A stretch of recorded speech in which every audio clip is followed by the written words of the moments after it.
Welcome to Ideas of India, where we examine academic ideas that can propel India forward. My name is Shruti Rajagopalan, and I'm a senior research fellow at the Mercatus Center at George Mason University. Today, my guests are Shreyas Narla and Kadambari Shah, who are my colleagues at the Mercatus Center and research scholars working with me on the 1991 project. We spoke about the kinds of policy change we would like to see in the coalition government led by Modi in his third term. We talked about the research Shreyas, Kadambari and I have been working on in the areas of competition policy, regulating India's digital marketplace, labour law reforms, scaling India's manufacturing, streamlining GST and much more. For a full transcript of this conversation, including helpful links of all the references mentioned, click the link in the show notes or visit mercatus.org/podcasts.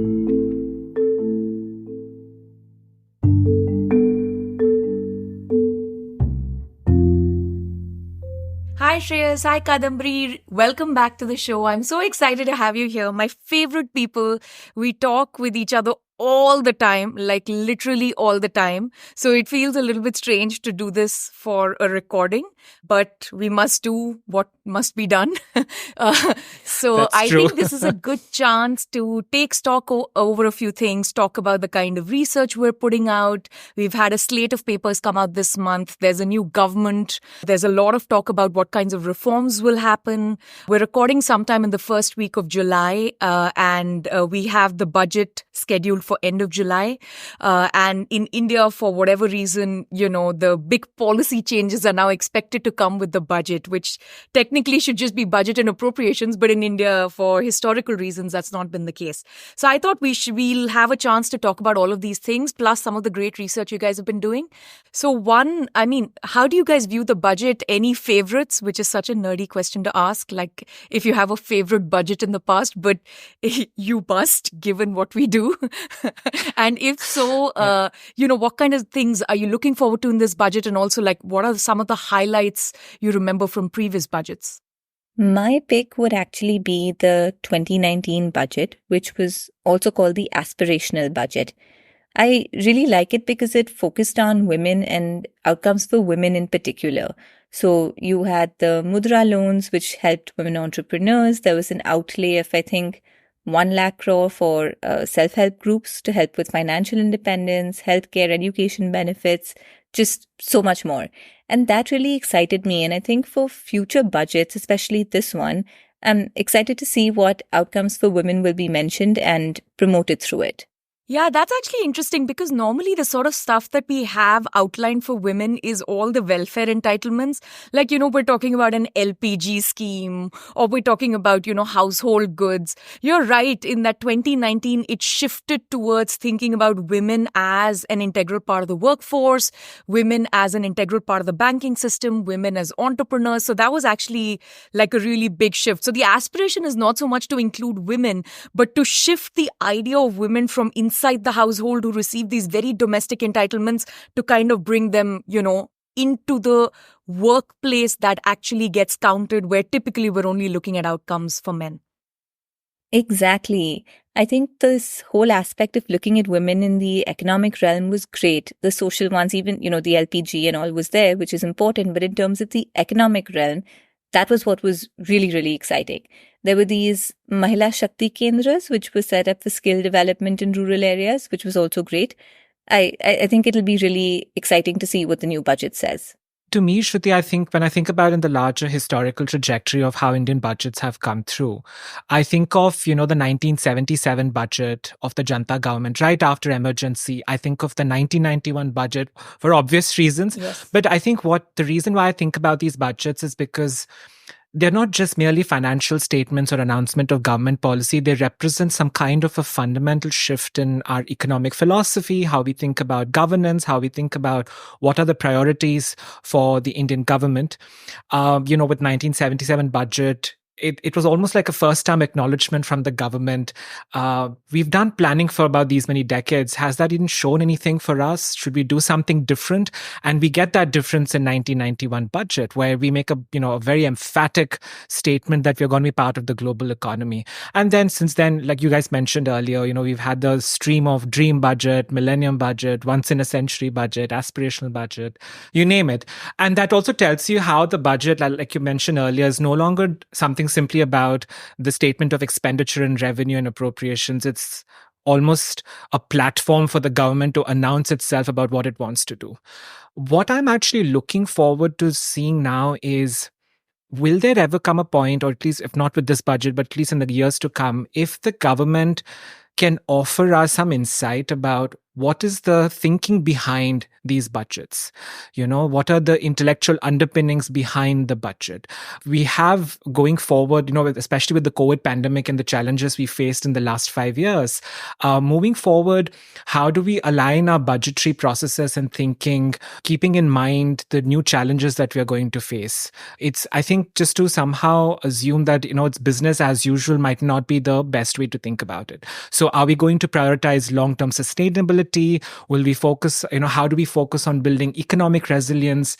Should we rethink how we do social welfare, especially with the way things are changing and our economy is transforming? So I think I'm more curious to see if we'll have a budget that can perhaps mark the next shift that we saw with 77 and 91. Yeah, for me also, I think we're thinking along the same lines. So I like the 91 budget for obvious reasons. For me, the 97 budget is an interesting one, not because it was called the dream budget under Chidambaram, but mainly because it was a signal to all of us. And I actually do remember that time, as it was happening, reading the newspaper, there was a fear that after the Narasimha Rao government and after Manmohan Singh leaves, the United Front government comes, that there won't be much continuity and the reforms will stall. And the United Front government was quite left-leaning, right? And the fact that there was that continuity maintained and every budget, something small moving towards reforms. In this particular budget, it was streamlining direct taxes and lowering direct taxes. That sort of thing, I think, one, eased a lot of fears and gave some momentum to keep the reform agenda going. I think in the last few years, I also really like the 2019 budget that Kadambari mentioned, but not for the same reason. It's actually, this is the thing, right? We like some big policy ideas, but we also like some very dorky things as economists. And for me, this is like such a small thing, but it's really important. We have never been transparent about the kinds of deficits that we've had, right? And off-balance sheet deficits was a pretty big thing in India. I mean, it was a tool that was just used all the time. And what we mean by off-balance sheet financing is basically things that are not recorded on the balance sheet, right? And the sorts of things I'm talking about is the borrowings that are raised by public enterprises. These are typically through bonds, or the kinds of the short-term and long-term loans that the government is actually giving all these public sector enterprises and so on. And this stuff was just not disclosed. So, of course, people who know how the sausage is made knew about it. And we always knew that the deficit numbers in India are sort of underreported, like everyone always added, to that number. But starting in 2019, they did a few things. One, they actually disclosed off-balance sheet borrowings and off-balance sheet deficit items on the deficit. And second, there was an attempt made to reduce these off-balance sheet items, right? And I think the biggest thing there is, look, we want to keep our deficits tight, right? We want to keep them low. But past the point, you also have to say, hey, these are our numbers. Good or bad, high or low. These are the numbers. They actually reflect the reality of what's going on in the economy and with government spending and so on. So I think that kind of transparency is really important. Even if in the next few years your deficit numbers are slightly higher, at least they are more accurate rather than, hiding things, under the couch here and there. That for, just broader macro stability, rule of law, we've talked so much about those kinds of reforms as part of the 91 project. And this seems like a weird little footnote almost, and I know in 2019 people were discussing the aspirational part. Actually, most of them were discussing the weave of Nirmala Sitharaman's sari and whether it matches her briefcase and all of those crazy things. But in this case, I think, these sorts of small things which get missed in the major headlines and reporting also really need to be thought through and highlighted. I think for the 40-year future of India, this kind of reform becomes very, very important. So let's talk about some of the reforms. Again, in an ideal world, I don't think the reforms need to be, aligned with the budget announcement. I think they can be and should be separate. And I think the budget can have some big ticket items, but it should separate from reforms. So what I look forward to in this budget is actually a reallocation of how the government uses funds. I think we need to spend more on health and education. We need to spend it at the state and local level. And I think we need to really roll back things like fertilizer subsidy. We need to really rethink how we support the electricity utility companies and the discoms. These are oftentimes public sector. Sometimes they are public and private sector. So these are the things where funds are being very poorly allocated and they're actually going to the least productive parts of the economy. And just a reallocation of that towards people, because people are the most productive part of the economy, would make a very, very big difference. So that's sort of what I hope happens. Who knows? What do you think is going to happen, not just in the budget, but also after that, in terms of the continuation of some of the reforms? There's been a lot of talk about where this is a coalition government.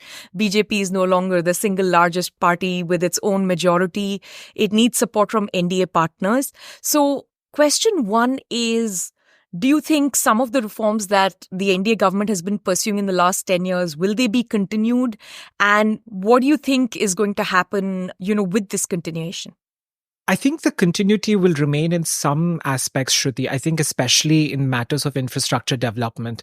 I think that has been, in fact, an area which consistently across different subsequent, consecutive governments from the 1991 period onward have maintained. And that we have seen just in the way that the national highways have developed, the port capacity increase, and so on.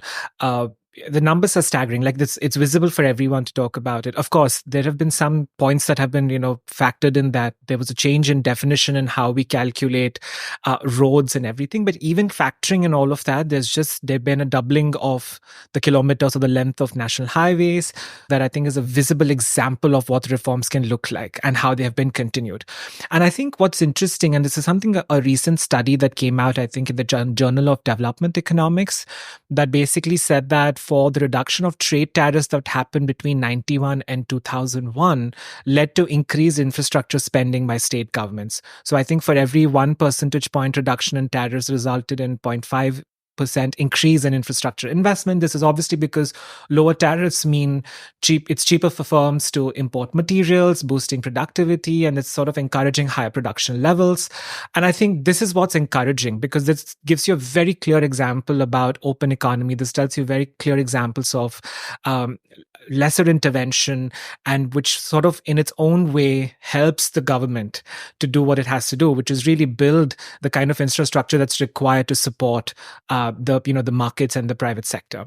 That's one area I think seems more promising. And I do think with this government again being in power, that'll just continue, because it's a work that just doesn't stop. The other I think about is the commitment that this government has also pursued the renewable energy policy. We set up in 2010 the solar mission with a very simple target, or wasn't simple, but a sort of a target of 20 gigawatts, which was increased to 100 gigawatts. And we've managed to scale to a point that, not exactly 100, but last year, India now has production capacity for solar capacity that's close to about 70.10 gigawatts. The other success of at least the renewable energy policy is the fact that our solar prices, the tariffs came down significantly. We went from having 10 rupees per unit in 2014 to almost about less than 2 per unit in 2020. And one of the reasons for this is because we shifted from the feed-in tariff system of pricing.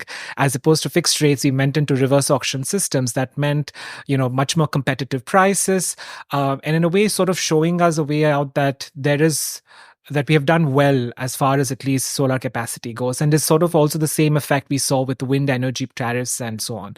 And I think this promising aspect of renewable energy somewhere also helps us also then perhaps will also encourage the government to pursue it further and sort of reduce our dependency on traditional sources of power or energy.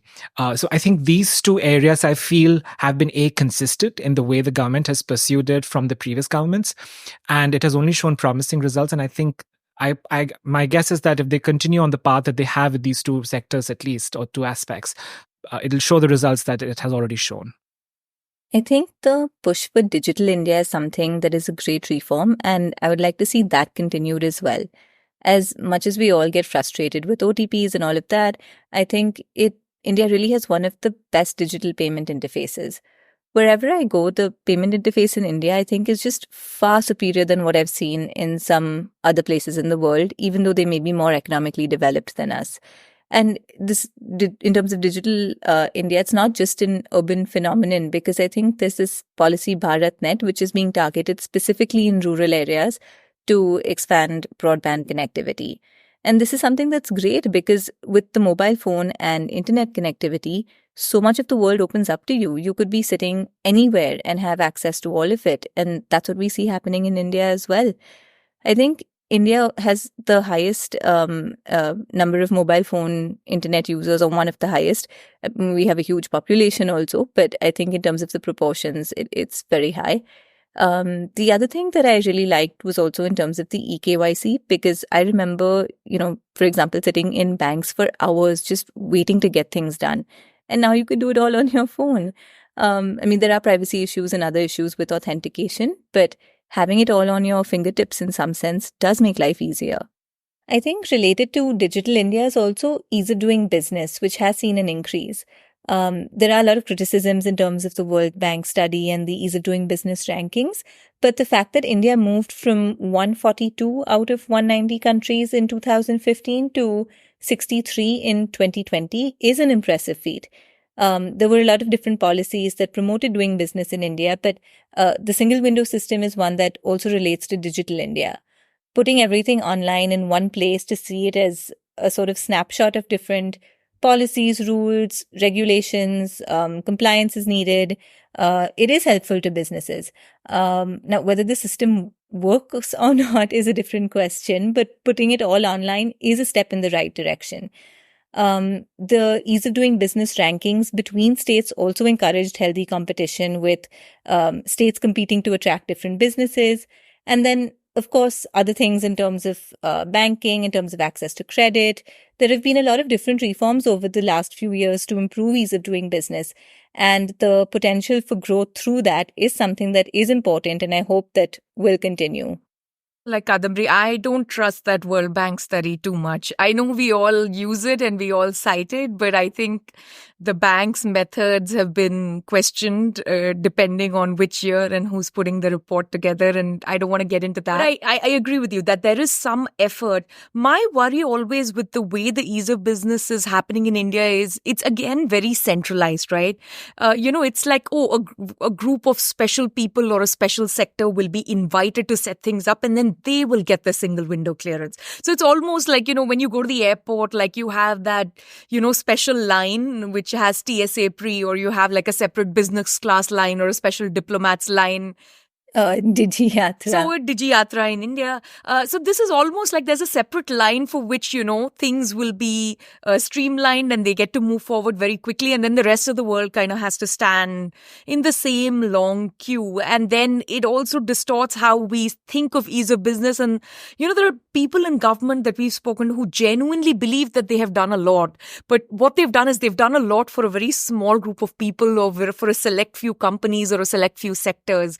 And both Kadambari and my hope is, that they just broad-base this to a much larger group of people, like no more special classes. Things are moving in the right direction. My pet peeve, and I think you guys know this because I have complained and ranted about this so much, is the GST. I find it astounding even now. I mean, I should not be surprised by this anymore, because I just shouldn't. I have been thinking about this for so long. But India has 7 non-zero rates. Like, I can never say that sentence without like my mind starts melting a little bit when I say that, right? So it was supposed to be the good and simple tax. There was supposed to be, everything starts well. There's a zero rate and there's one non-zero rate. Then they're like, hey, there are some things which are necessities, some things which are clearly luxuries. Let's have 2 non-zero rates. And before you know it, we have 7 non-zero rates. And this is different from, all those cesses that get applied, environmental cess and Swachh Bharat cess and this cess and that cess. That's about 21 different cesses in addition to these 7 non-zero rates. So we have those cesses apply to about 50 different goods and services. So before you know it, you are not exactly back to the old system that had hundreds of rates and exceptions. So this is still an improvement, but it's still pretty bad. So my big hope for the reform is systematically streamlining GST. We should be at 2 non-zero rates and no more than 2 non-zero rates. No cesses, no additions, no crazy. Just we should have things that are completely exempt from consumption taxes. And then we should have a low and a high rate and eventually move towards consolidating only to one rate. And the reason is this just again increases the complexity, right, of any kind of production. If you have 50 different inputs and you're spending that much time calculating, which input is taxed at how much and then figure out the VAT, because it is a VAT system, right? And then you need to figure out the invoicing and the forward and backward linkage. So first is all of that is a little bit nutty. But the second part, which is even more disturbing to folks like us is the rent seeking. When you have so many rates, there's obviously going to be people who are going to try and shop between those rates, and everybody wants a lower rate. And there have been 550 rate changes for different goods and services, which is insane. Shreyas and I tried to put this together. We stopped after 500. This is like at the GST Council meetings where people will come and petition. And what ends up happening, or at least what we noticed, is you have a situation where well-organized sectors that have associations, and well-organized sectors obviously have fewer players. They tend to be monopolistic or oligopolistic in nature. They have scale. They tend to have very organized lobbying and they try and get the more favorable rates. But the government has to remain revenue neutral, right? We've talked about the kind of fiscal prudence that the Modi government has always shown. And to remain revenue neutral, that means you need to increase the taxes for someone else. And it's typically going to be those sectors which have large numbers of, manufacturers, which are typically MSMEs. We're talking about matches and agarbattis and BD. Now, these are the things that will go up, right? I think we have to think about how regressive the system is, how much rent seeking, it encourages, just the complexity of the damn thing. And I will stop ranting. We have to streamline GST. So that's my single hope for this budget and for the continuity of reforms. Bringing in GST was an awesome thing. Now we have to actually make it work like it's supposed to work. Simple, good tax of all goods and services. And, eventually in future years, we can talk about how we can include, property and stamp duty and those sorts of things also under GST, or, bring in liquor under GST. Like, there are a bunch of things which are not yet included under GST. So that would be the hope for, in terms of continuity. Do we have anything else on continuity, or should we maybe talk about what the government hasn't been doing that it should be doing, which is kind of the day job, right? That's what we really do. I think just on the continuity part, Shruti, I think when you talk about simplifying the GST rate, I think about so many other aspects of the policy where the government can really simplify, because at the end of the day, let's say we're talking really about a firm that is producing, I don't know, a toy. And, in terms of the GST rate, it'll have to, the input costs for producing that toy, from everything from the rates that it has to pay under the GST system, the tariffs that are involved in, sort of being, if it requires certain aspects to, manufacture that toy, and that's related to a toy-related item, we're talking about tariffs of about 70% on toys, right? Yeah. So the only thing worse than a toy car is a real car, where the tariffs are even worse. That is true. Well said. I get it that when you see great national highways, you see great connectivity, you see that, infrastructure wise, we have great support in that sense. Kadambari pointed out about the digital India. This is also a direct result of the fact about how, high speed fiber optic is sort of, doubled. There are all these things that connect well and they make sense and they show that there is some movement in the right direction. If they're not as sufficiently seamless with each other, you may produce all the solar capacity you may, but if your discoms are not in a position to pay for it, which is what the problem is, it is on the electricity side of things, then the gains that you may get from one aspect may not necessarily translate the way they should. And I think it's these little linkages, I think, that the government should somehow, I guess every government does look at these issues. It's not that, we are reinventing the wheel, but we need to make more gains or actually make the most of the gains we are having right now. Yeah, I would actually add to that and say, I don't think the problem is that the government doesn't try to fix a problem. Yeah. Actually, I think it's the opposite. It's trying to fix specific problems. I think actually what we need is sort of a change of mindset, right? That you shouldn't be tinkering sector-wise, firm-wise when it comes to tariff lines, when it comes to GST and things like that. That you should just overall have low tariff lines, right? And then things will fall in place because all the entrepreneurs and all the manufacturers will try and adjust and they'll also plug in to the rest of the world. The other thing is when they keep tinkering and changing, it creates a lot of uncertainty, right? So now we don't know if a firm should make its own, spare parts, if it should buy them domestically, if it should import them, because if GST and tariff rates, we're going to keep tinkering with them to get them streamlined with other things that we're also tinkering with, then you have a slight problem. They should actually dramatically pare down on how many interventions take place in sort of these broad-based things, which is basically pricing, tariffs, taxes. These are the three big things that distort everything in the economy. So, this pricing separate for captive power plants versus, whatever is produced by the state and then what an industrial manufacturer will pay. But there are some industries which have special exceptions, then farms have complete. This is just, first of all, tracing it as researchers makes our brain melt, which is why we keep ranting. But the other part of it is, it goes back to what you guys have been saying. It can't be done easily. And that's also, links to this ease of business question. They're trying so hard to make the ease of business work, but it can't be done. So I think this is the big lesson for me from all the past work we've done, which is, when we had license permit Raj and that kind of tinkering, it didn't work very well then either. But the economy was smaller and less complex, right? With fewer goods and services being produced and lesser integration into the global economy.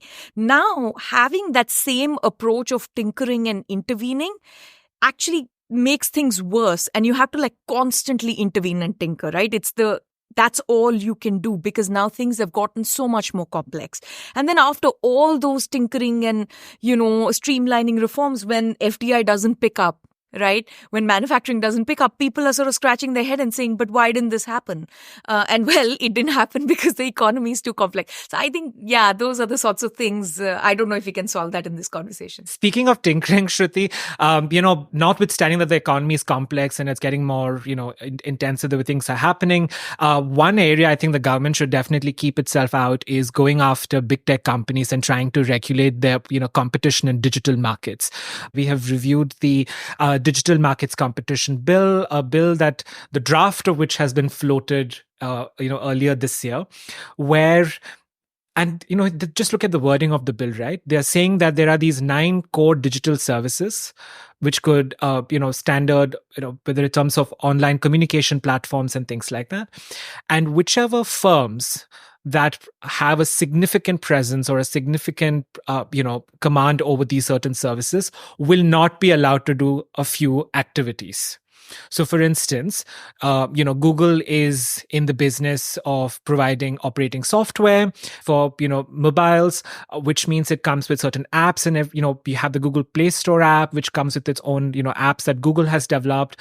So per this bill, If Google asks the manufacturer to use its OS, it cannot ask the mobile manufacturer or, put it in the contract to also float the Play Store, to also float the apps that Google has produced. This is what the bill is trying to curb, because the notion is that there are these few big dominant tech firms. They have, in a way, so-called captured the market, and therefore we need to control them so that we can allow and somehow enable smaller firms to come up. I mean, this is textbook license permit Raj in its sense. When we had small-scale manufacturing reservation list, and we had all kinds of ways in which we tried to curb, large firms. And this is what's happening with the new bill as well. I was just going to ask, why is this happening? I'm a little confused on this. So that's the thing. I wish I had the answer for what the government's thinking behind this is. But, this is part of the global chatter that's happening about big tech firms, that especially in mature economies like the US and the EU, where in a way, Amazon, Apple, Google have really become very dominant players. But for India, it's a very different story, given the nature of our economy and sort of the digital economy, that the way it's expanding. With something like our India Stack and UPI, which have these very interoperable, open platforms, our digital economy works slightly differently compared to EU and the US. But, our responses are so interventionist with at least the digital economy right now, that we have just imitated the EU's Digital Competition Act. Just as is, almost as is, probably aggressively so, because at least in the EU law, it lists out certain obligations very specifically what the digital firms should do when they operate in the markets, in terms of, in terms of the conduct and activities and how they float their services.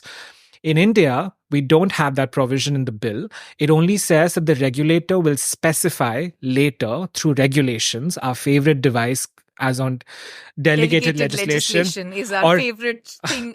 If you want to hear Shreyas ranting, say delegated legislation. If you want to hear me ranting, just say tariffs and GST. Now what we call uncharitably the disguised legislation, because we have just sort of left it to the executive to issue these regulation after regulation where you can keep tinkering, as we said, as you wish about what should be done.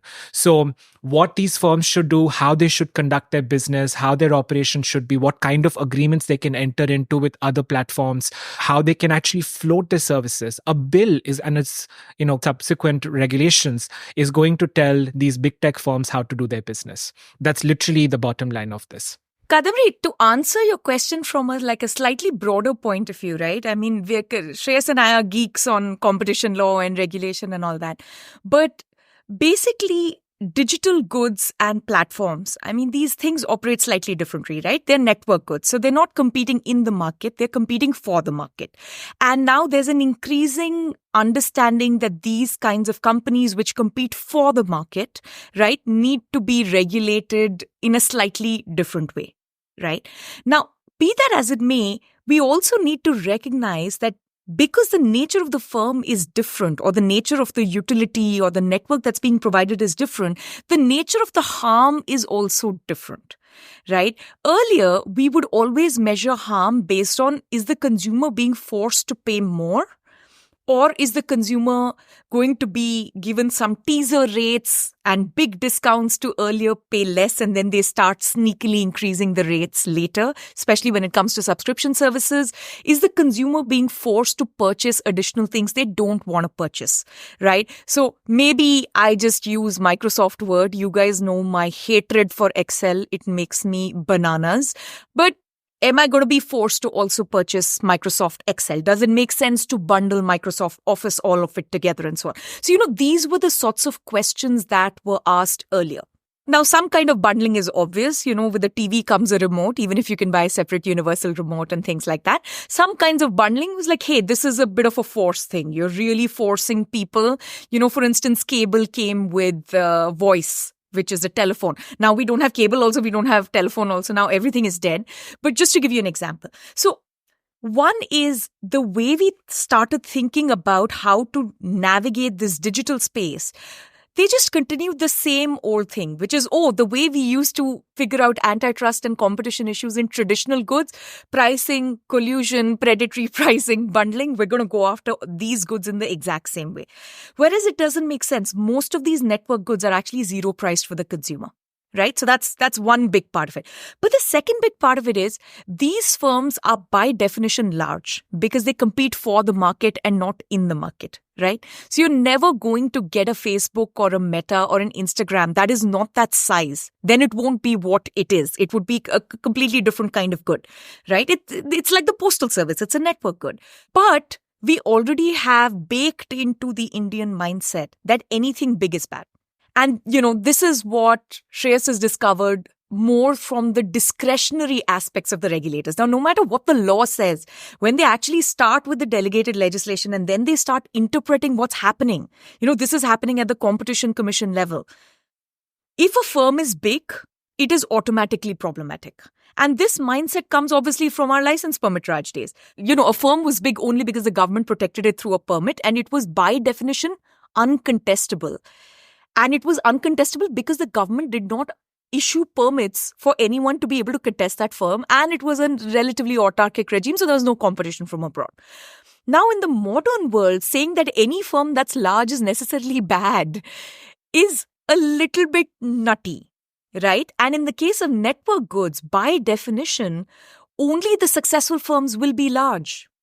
The small firms have failed. They haven't passed the market test. So now we're in like this really weird and perverse situation, and Shreyas can give you example after example, which again makes me a little bit crazy. So I try and focus a little bit at the big picture level, because when we go into the examples, Shreyas and I, when we were writing that paper, we just look at each other and I'm like, this can't be real.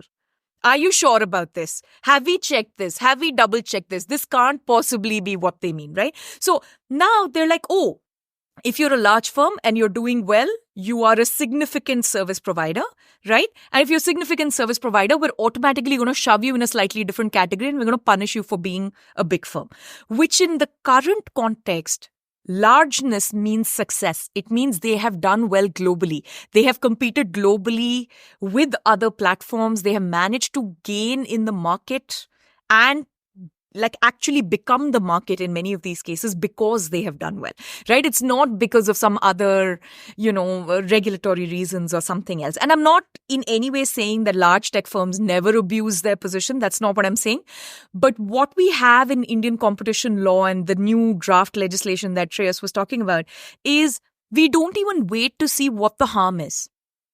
We don't even need a petitioner who's been harmed.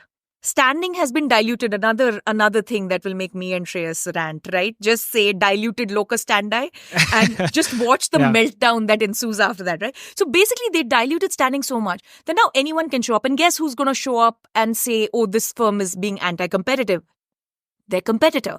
So most of these cases are actually filed by the competitor against a large firm. And, so who is a competitor to Google and Google Travel? It's, makemytrip.com. And I'm not taking sides on whether Google is better or Make My Trip is better. I mean, I'm very happy that all these platforms exist. But my point is, it's not like my dad was trying to book a ticket.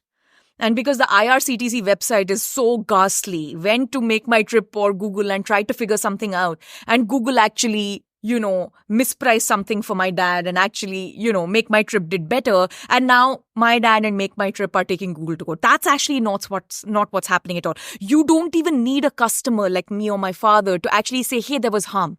And when the court proceedings happen, you don't even need to show that there was harm. No harm is required.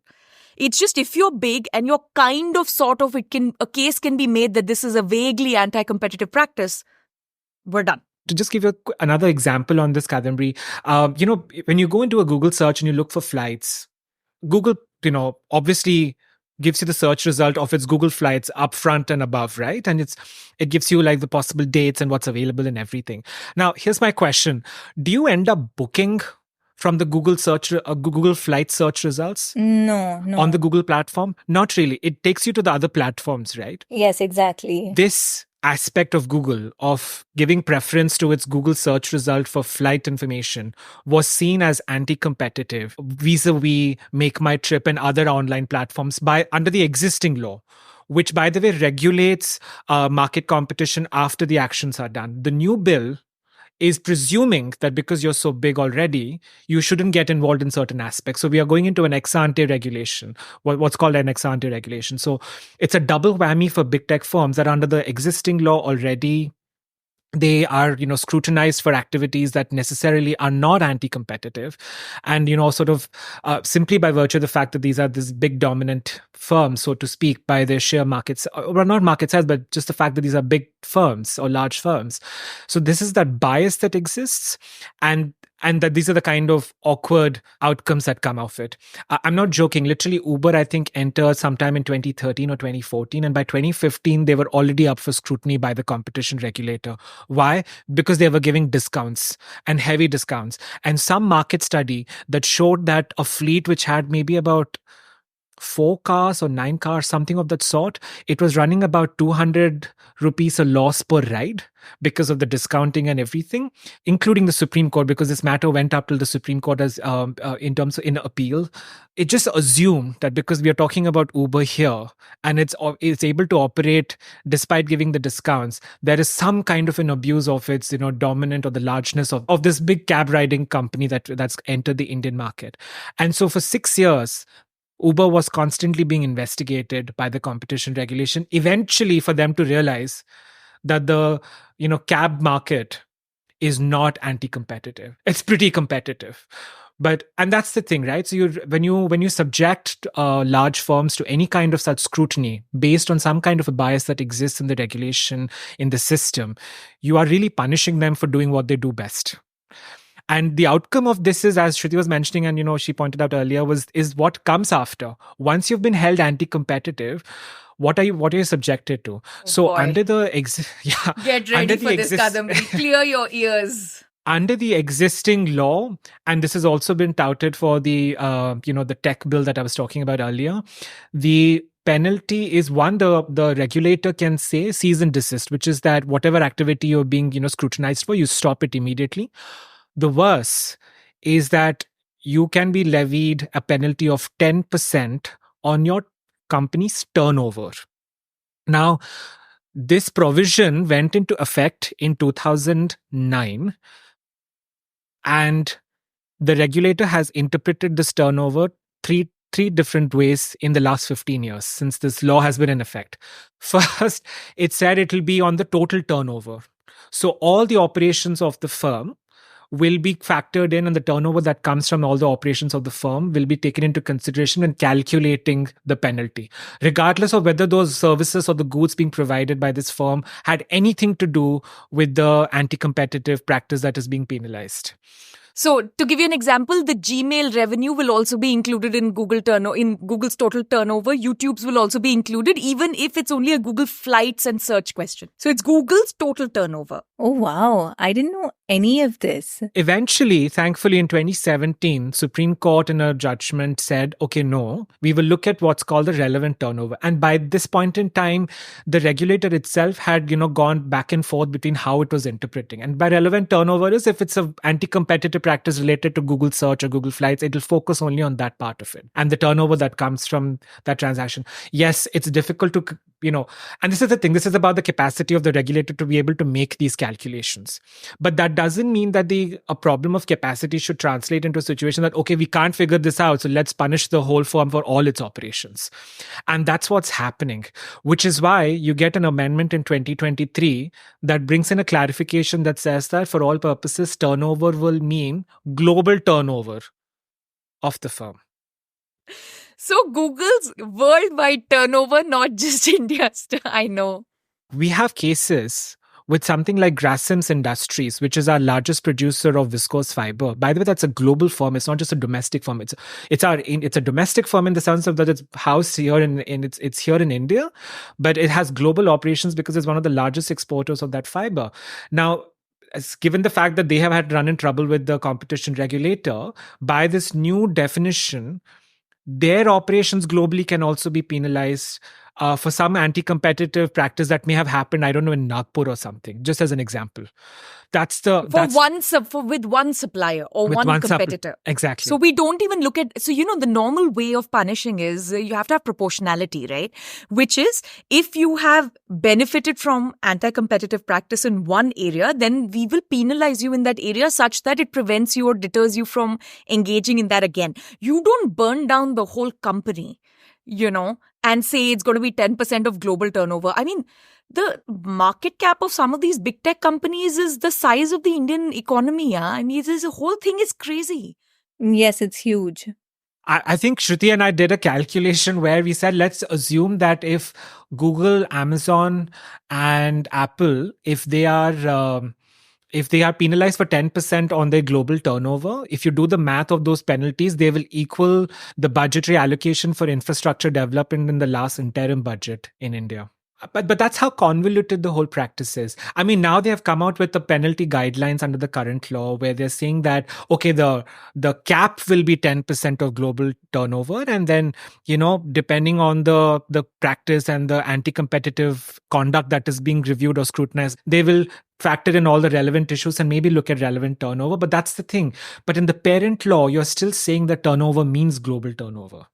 So whatever calculation and scaling you may do in practice, the message you're sending out to the firm and to the industry and to the markets is that you have this inconsistent standard, and that if all balls drop, then you're going to come after them, come what may, because the provision exists to that effect.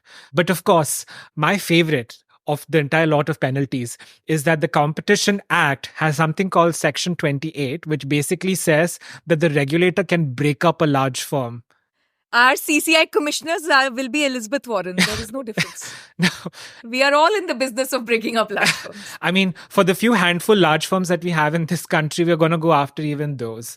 And it's, one might say that, okay, but this, that the regulator has never actually given this penalty. So what's there to fear? The fact that that exists in the act, that it exists on paper. And we've had some recent scholarship written by some of our prominent economists who've been reviewing the country in the last 75 years in their papers, because they're talking about market concentration. They're very happily recommending this. I mean, there's no trepidation in also recommending the idea of breaking up conglomerate groups in India. And it's obviously coming from domestic firms, right? Because they find it hard to compete with these. It's also like, it's almost like the whole thing is untethered from reality, right? So how do we think about policy? Like, when the three of us are writing a paper, the first thing we always talk about is, what if we were the entrepreneur, or we are the firm that is starting manufacturing and need to hire labor, or whatever it is, right? You try and think about it from that point of view. So basically, if you go back to the travel example that Shreyas gave, Google and Make My Trip and all these aggregators are actually making travel more competitive. Now, the end user is not consuming the search. The end user is consuming the information that will lead to them buying a cheaper ticket or a more competitive ticket. So actually, all these aggregator firms, whichever way they prioritize, actually make air travel overall more competitive, right? Which is honestly what the end consumer cares about. The end consumer doesn't care about, did I have to see this first or second? The second is, we are still doing digital goods like physical goods, as if the third search result is so far away that I can't look at it while I'm looking at the first two search results, right? So they think of it as advertising in a magazine or a newspaper or a billboard, that, a few people won't be able to see the third result, which is less priority, or something in a smaller box, which is less priority. I mean, we see these things. How many browsers do you guys have open right now? I mean, if you're like me, you have 25 browsers open right now, right? When you're checking for something, when you're searching for something, I buy like something simple like, chapstick. I have 3 browsers open to figure out, which chapstick I need. So they haven't yet understood how minimal the transaction costs are, how frictionless the digital marketplaces, that actually that's what's making it competitive and contestable. It is not this whole prioritizing business, and people are not stupid. So that's problem one. The second is with things like Uber. Again, it's just confusion. Now, I know you guys, when we travel, you are the ones who are telling me about every new car company and driver app, right?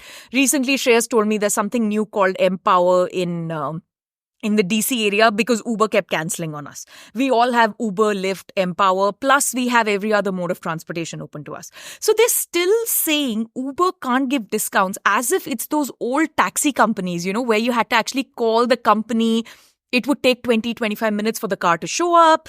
If they messed with you on price or something else, you don't have an alternate option. Or, if they give you too many discounts, then another cab company can't set up in the same town and, so on and so forth.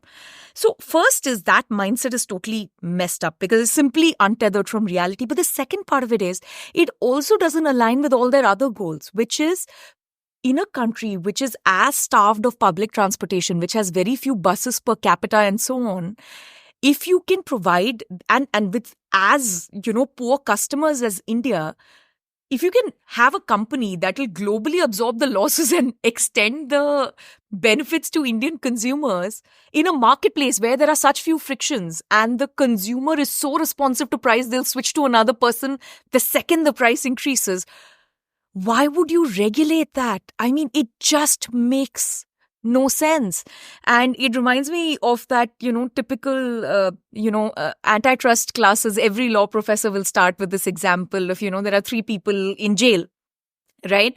And they're all like chatting with each other and they're like, hey, what are you in for? What are you in for? And the first guy says, oh, I'm in for charging a very high price, which is monopoly markup. And the second guy says, oh, that's interesting. I'm in jail for charging a very low price, which is predatory pricing. And the third guy is like, oh, that's hilarious because I'm in jail for charging the exact same price as everyone else, which is collusion, right? So competition policy is trying to attack all of these things, but the core of each of these attacks is you understand the market structure and you want to improve contestability and consumer surplus. So without actually analyzing, do these actions of the bill and of the big company, the significant service provider, the regulator, do they actually increase contestability and increase consumer surplus? That is simply not part of the conversation. The only part of the conversation is this dude big? Are they global? Are they making lots of money? So now we're basically attacking large firms and profitable firms, which means you punish people who are successful.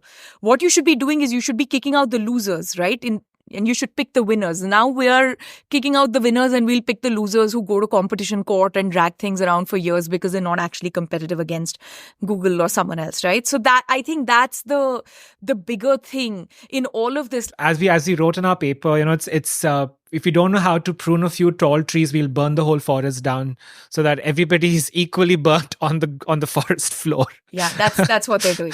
So basically it's like, they're like, oh, trees cast a big shadow and they won't let smaller trees grow. This is the kind of language that all these bills use, right?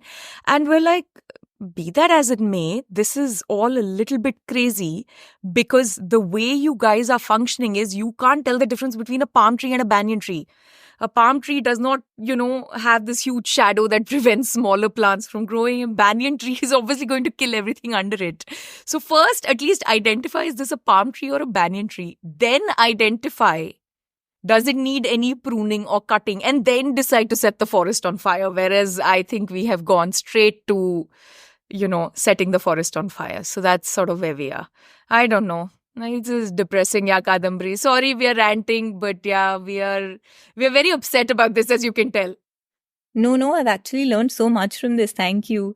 And what you were talking about in terms of big is bad actually reminded me about the labor regulations in our country. Yeah, Shreyas, now it's Kadambari's turn. She will depress us.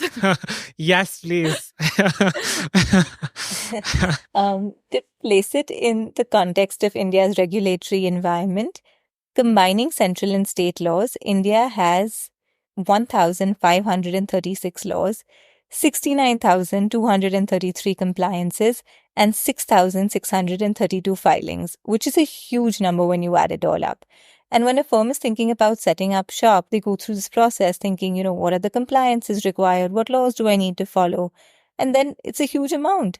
The problem with this regulatory cholesterol, as Manish Sabarwal likes to call it, is that it encourages firms to remain small rather than grow.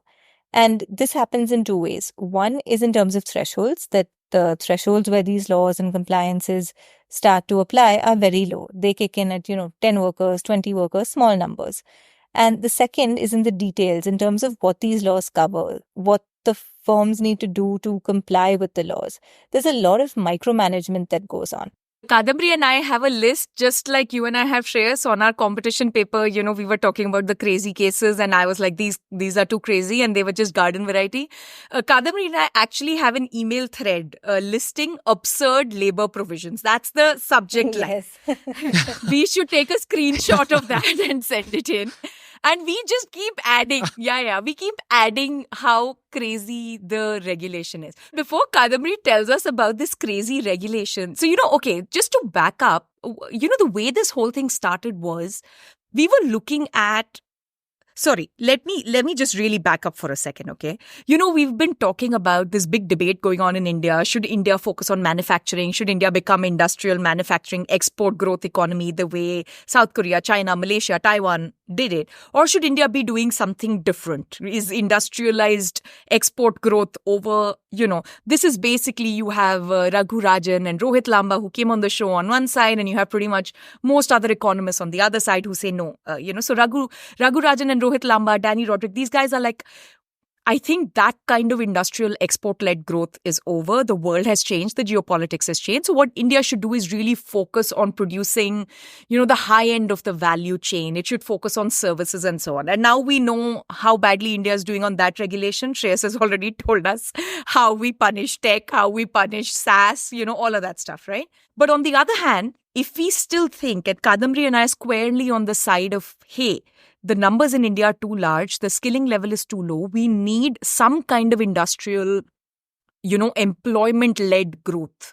Otherwise, you're talking about 1 billion people at sub-Saharan levels, right? So this was kind of the premise. We started thinking about these questions and we said, okay, what kind of firms do we have in India? And this is the most staggering thing that came up in our research. So basically micro, small and medium enterprises, which is the MSMEs, right? What we call them.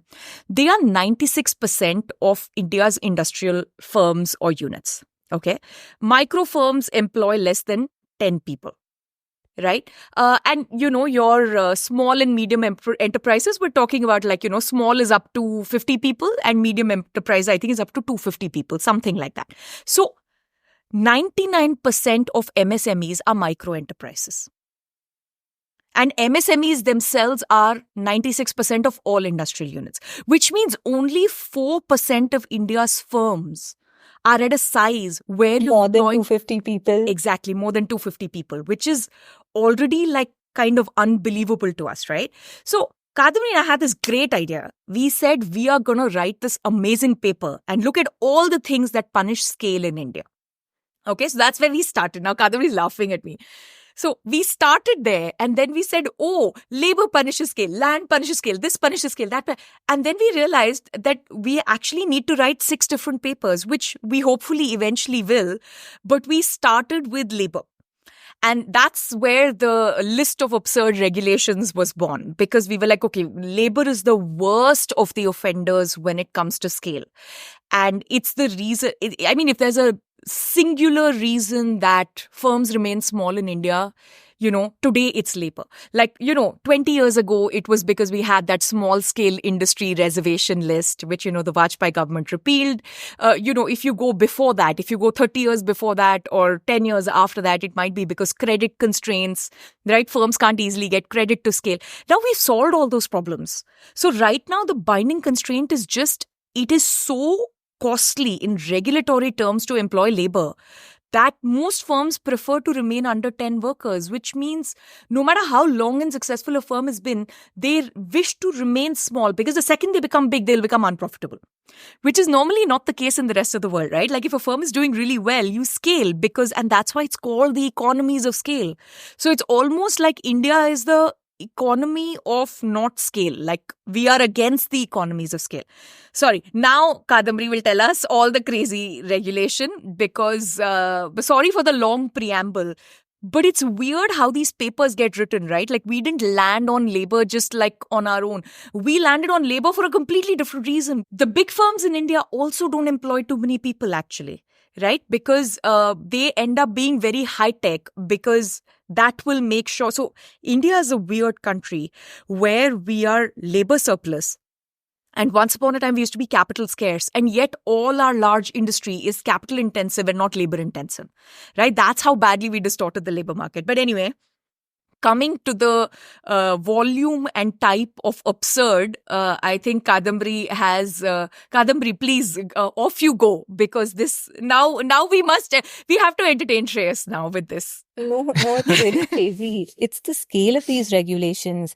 When you were saying labor is the worst offender of this regulatory environment, that, all those large numbers that I mentioned earlier, labor laws are actually the biggest. They are, I think, 30% of all laws, 47% of the compliances, and I think 46% of the filings, which is a huge number. It's almost half the entire compliance environment. And all of these different laws, they begin to apply to firms at very, very small numbers. So 10 workers, 20 workers, 50 workers. Actually, 50 is at the higher end. It's more like 10 or 20. For example, the Factories Act, it kicks in with 10 workers using power, as in firms with 10 workers using power, and firms with 20 workers without using power. This was written in 1948. That's why there is a with and without power exception. Yeah, and it still continues today. You'll have things like, the Maternity Benefit Act, Payment of Gratuity Act, Sexual Harassment of Women at the Workplace Act. All of these different laws, very important, but they apply to firms at 10 plus workers. And the Provident Fund, bonus and contract labor laws, they all apply at 20 plus workers. These are just some examples. It's actually a huge list of laws that apply. If a firm wants to move from 9 workers to 10 workers, research has this very nice paper by Amirapu and Gester has actually found that increases the unit labor cost by 35%. From 9 to 10 workers, adding that one additional worker, which is when the labor laws start to apply. And this is just in terms of regulatory cost. It's not a small amount. And that's the country average. Exactly. Some states will be much worse, some will be much better. Then obviously firms think, okay, why should I scale? Why should I increase the number of people I employ? I can just be under 10 workers and I'll carry on with my business as it is. So I mean, this is just one part of the problem, this low threshold that prevents firms from scaling. The other issue is the details mandated in these different laws, the micromanagement that comes with these laws. For example, the Factories Act. This is the worst offender, by the way. If there's one thing that can be wholesale repealed in India, it's the Factories Act, yeah. Exactly. The Factories Act literally says this is the kind of paint that you should use. This is the kind of drinking water you should provide. This is the height of the urinal that is needed. It's just so odd. Yes, the height of urinal. You heard correctly. Shreyas is looking alarmed. Sorry, Shreyas, we said urinal. No, but this is unreal. Yeah. Spittoon. My favorite is spittoon. Have you heard that word, spittoon? Yes, I had to look up what it means. So did I. वो पान थूकते हैं ना? That is the thing in which you spit. That is also mandated, where it is, how it is, what it's supposed to be, all of this stuff. It's all literally detailed in this act. And this is just one example. There are so many others. You need to have, it specifies the amount of bonus, what kind of register you use, the amount of gratuity, all these details at very, very tiny levels. And, if you don't comply, you can go to jail. The penalties for these labor laws, there's actually a very nice ORF report. It's called Jailed for Doing Business, where it outlines the criminal penalties applicable to doing business laws. So, you don't maintain your register the way you're supposed to, you could literally go to jail for that. Now, why would firms want to scale if they are subject to so much scrutiny and so much additional burden? It's like Shreyas said that, there are no economies of scale. Output is low, productivity is low. And interestingly, government documents like the Annual Survey of Industries and the Economic Survey of, I think, 2018 or 19, I believe, show that when firms have increased their thresholds, they've actually performed better. They have higher output, they have higher investment. These documents literally show that larger firms do perform better. So there is evidence to show that firms should be allowed to scale, but for some reason that's, just not happening. I mean, if you want to benefit the worker, and I'm imagining that's one of the reasons why you have this cornucopia kind of like just the labor regulation and complex structure. If your firm is not in a position to actually provide you any of these benefits, who's going to? I mean, it's a loss for everyone in the scheme of things. Yes, and that's the difference in formality. Only if your firm is large. And the weird thing is, small firms, we got this from the ASI 2022 report, small firms have worse capital utilization, all of that stuff we know. But in the industrial employment, they account for only 12.5 or 12.6% of employment generated. Yes, exactly. Okay? And remember, small firms of up to 50 workers, this is the largest bulk of small and micro enterprises are the largest bulk of what we're talking about. Now, large firms, right, which is over 5,000 employees, they are 0.3% of the total number of firms. But they employ 9.5% of workers. So this is the thing, right? Economies of scale, when things are allowed to scale, they actually employ so many more people. And of course, there's no question that their capital utilization is better. Their, fixed costs are lower. All that stuff we already know. But even on employment, they end up doing much better because there's so much cost saving on everything else. They can actually, formalize and so on. But Kadambari talked about, first of all, the thresholds, which are very low, right? They kick in at 10, 20. I think one law, I think trade unions or something kicks in at 7 even, right? This maternity benefit, the creche we're talking about. This is not 50 women who are pregnant or of reproductive age. Any 50 workers. If you have 50 workers, if even one woman has children, you need to have a creche. So this is the kind of craziness, right? Kadambari, did I get that right?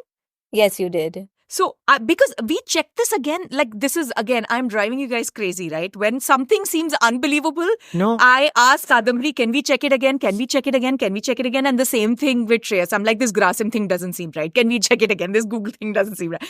So that's one, so that kind of turns into something crazy. But the second thing is, again, I think what Kadambari and I eventually found is it's a mindset problem. Yes. Right. Now, none of us want an unsafe environment for workers, obviously. Right. Everyone wants some basic occupational safety. Of course. Now, the question is, do you mandate standards of occupational safety or do you mandate how to get there? Right. So, when you look into, we were looking into why do they have this whole paint discussion in Factories Act, okay, the kind of paint. Apparently, because some kinds of paint are flammable. Okay, so is paper. So what, our offices can't have books anymore? We'll shut down, yeah? I mean, we can't produce what we produce if we didn't have books and we didn't have paper. Now, paper's also flammable. So I think the bigger question is what kind of fire code or safety code you need to have, right? The government also needs to do other things like providing a fire service, which frankly, with its state capacity, it's not able to do. Should you have a fire extinguisher? Now, that might still make sense because what we can definitely agree upon, this is why economists get into trouble, right? Because we say things like the optimal number of fires is not 0. Now, maybe we can make an argument, especially in most parts of the world, that the optimal number of fire fatalities is very low or tending towards 0. We really should prevent that. But what we're now trying to prevent is fires caused only by a particular kind of paint. Now, if you said there can be no flammable material, I'll be living in a cave. My home is flammable. Our office is flammable. The flooring is wood. I mean, you guys can see behind my wall, it's like hundreds of books in our libraries, right? All of it can catch fire. So now this whole thing, now is my place, my office an occupational hazard because we're tripping over books and paper and anything can catch fire? I mean, the whole thing seems a little nuts. So that's the level at which they're regulating. They're micromanaging, right? Now, of course, you don't want a situation where people spit. Right? But there are many ways to make sure that people don't spit. And dictating the number of spittoons, that word is hilarious, and how many you have and where they are placed. I mean, so this is so, it's a level of crazy that it can't be explained easily, except it feels like the inspector wrote it. This is not written by people who truly care about the health and safety. This is written by inspectors who want to extract more and more, right? So I think most of us can agree that there's some kind of minimum wage law existing, makes sense and it's not the end of the world and, all of that stuff, right? Yeah. But the weird thing is not not only does it specify the level or how you calculate the minimum wage, it tells you what the font size and the color of the paper and the color of the register the minimum wage should be announced in. And, as if workers who work here are stupid. They make it seem like everyone who's working in this factory is completely, has no mind of their own. Same thing, Payments of Wages Act. It prescribes the font size on the wage slip. Right? Motor Transport Workers Act will prescribe the driver's uniform, not just that they must have a uniform, that the colors of that uniform. Right? It's just each of these things becomes crazier and crazier. And so what happens basically, that study that Kadambari was talking about, which shows that at the, 9 worker to 11 worker, when you move, there's this big discontinuity and there's this increase in cost of 35%. Now, some of it is following the laws, but some of it is also bribing. Yes. Right? Because if you have this kind of regulation, any labor inspector, whether they inspect you or not, you're going to be in violation of something. It could be something as stupid as misplaced spittoons or not having spittoons because no one is chewing pan. I mean, if you're working in textile and dye, you can't have people spitting or eating pan or any other kind of colored material. So then... But your dude who's your labor inspector can still show up and ask for all kinds of bribes. And so that's actually where a part of the cost is. And, in that same paper, I think this is Amirapu and Getcher. It's an excellent paper, right, where they show the discontinuity. When they show the India average, right, they also tell us that in places like Bihar, it's much higher. So you can also kind of get a glimpse of in places that are more corrupt, have worse state capacity, have actually lower amount of, total number of manufacturing units and all, you actually have higher labor costs. And this is our most labor surplus state, so to speak, in modern days, right? So the whole thing is a little bit funky. So when we started looking at this, we were losing our minds. And, they've streamlined the things into these 4 labor codes, which I know improves our ranking in ease of business by streamlining things and not having it across 500 different statutes. But a lot of this is still in there. So the Factories Act has not been repealed. This spittoon stuff, not just spittoons, but all of it, it goes into occupational and workplace safety code or whatever that code is called, right? So each of these things has now gone into a relevant code and it's just amalgamated this. And you know how the sausage is made in the law ministry, Shreyas. The sausage is made through Control C and Control P, right? We are just copy pasting laws wholesale. And Absolutely. This is exactly what we find. So in terms of recommendations, now, even though we agree that moving towards this kind of streamlined code is better, Kadambari and I can't put our weight behind that either, because that's also crazy. You don't just putting it in one place doesn't reduce the cost burden. Yeah. So what do you recommend we do, Kadambari? What can be done in this crazy situation? Something must be the solution, right? One thing also, just to add to what you said before I get to this, is what you touched on earlier, that a lot of these acts and laws were put in place decades ago, and they haven't really been updated since. Maybe all of this was relevant at some point, but it isn't today. But it's still in force today, which is what's causing so many different issues. The ideal solution would be overhauling the entire labor regulatory system and keeping a few different laws that would benefit workers, minimum wage, occupational safety, and so on, but without micromanaging everything else. But for that, there are too many political economy issues, and I don't think that's going to happen anytime. But the next best solution could be just increase thresholds, allow firms to scale. Instead of 10 workers, 20 workers, keep thresholds at 1,000 workers. Firms that can be productive at 22 workers, 35 workers, they'll be able to grow and continue their businesses. The ones that need to grow further will have the ability to do that. But point is, you'll have that scale. You'll be encouraging that scale. And that would be, a firm that could be productive at 20 workers won't stop at 9 because they don't want to face the compliance burden. They'll be able to grow. Having these thresholds, keeping these laws, having the thresholds at 1,000 workers, that will make a difference, and it will be possible.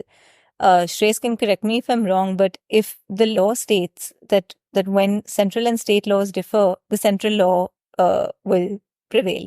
And labor is a concurrentless subject. So increasing thresholds doesn't go against central law, because if a state decides to increase the threshold, that is not in conflict with the central law.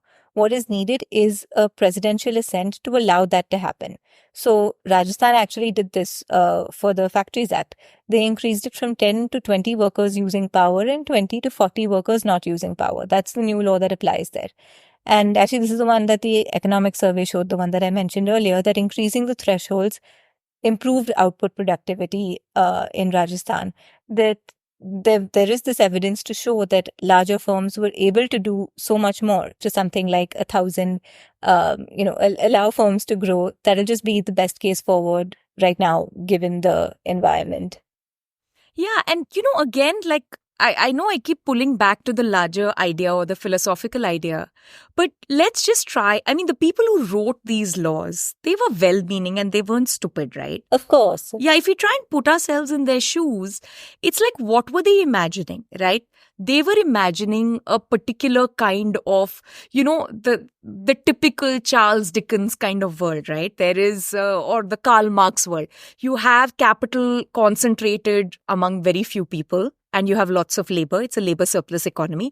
Now, these very few people who control the capital are going to employ large number of workers. And so because there's this asymmetry between the number of people who control the capital and the number of laborers, the laborers will end up having this huge collective action problem, coordination problem. They're also competing with each other for those jobs, whereas the capital has in sense, some sense colluded. And, if I had to put it in like a modern economics language, it's a sort of prisoner's dilemma, right? So each individual worker is better off competing and accepting lower wages or worse employment conditions or less secure employment, and ends up being a race to the bottom. But if you have a way of solving that collective action problem, then as a group, the labor can actually counter this very powerful group of small capital concentration owners, right? So that's kind of the philosophical underpinning of this. And when we think about when these agitations started in India, they actually started, in the late 19th century, early 20th century, when we're talking about the textile mills in Bombay, which kind of really took off after the Civil War disruption and so on, right? And we are talking in the late 19th century, I think like 1890 or something, there were about 90 mills that employed over 125,000 workers. Right? So we're talking about each firm having thousands of workers. It's no phones, no digital economy, very high transactions cost for people to communicate. Bombay is a melting pot. People don't speak the same language and all these other kinds of problems. So you need this crazy level of regulation such that people can coordinate, and workers will not be able to easily coordinate and figure out what is the most safe option for them. So you start mandating all these things. That's kind of the idea. Now, let's say you buy into that world. I'm not saying everyone must, but let's say that's the philosophical underpinning and we buy into it.